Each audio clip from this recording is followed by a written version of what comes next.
ભાવનગરની બજારોમાં લીંબુના ભાવમાં ધરખમ વધારો જોવા મળી રહ્યો છે। 40-50ના કિલોના ભાવે વેચાતા લીંબુનો ભાવ હાલ ₹200 સુધી પહોંચી ગયો છે।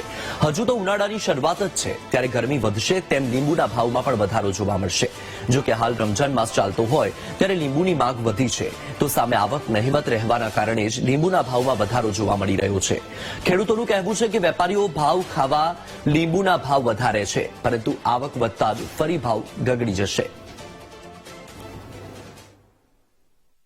આજુબાજુ પોગી ગઈ હતી, જેમ કે તહેવારો હતો, માલ ઓછી આવક હતી, એટલે 2 દિવસથી થોડોક માલ આવે છે, એટલે માલમાં થોડો ઘટાડો આસ્તે આસ્તે થતો જાય। આમ રમજાન મહિનાના હિસાબે હાવ ન ઘટે, પણ થોડું વધઘટ થયા રાખે બજારમાં।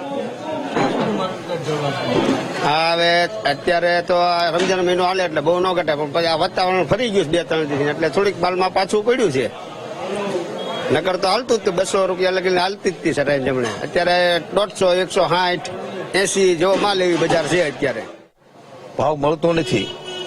70 થી 80 રૂપિયાથી 90 રૂપિયા છે લેન્ડ, અને ખેડૂતને કોઈ ધ્યાન દેતા નથી। દલાલોકોને એમને હરાજી કરી નાખે છે, હરાજી કરતા પણ એને ખબર નથી પડતી કે કેટલામાં જાય છે, કોઈ પૂછતા નથી, બરોબર છે। તો બહારના લોકો લઈ જાય છે, 200 થી 250 રૂપિયા એ વેચી શકે છે બજારમાં, તો એને પોષણ મળે છે, અને ખેડૂતને પૂરતું નથી મળતું, અને ખર્ચા બહુ લાંબા થઈ ગયા છે લીંબુમાં। એનું કારણ છે કે રમજાન ચાલે છે, તો 15 થી 20 જમણ રહ્યા છે હવે।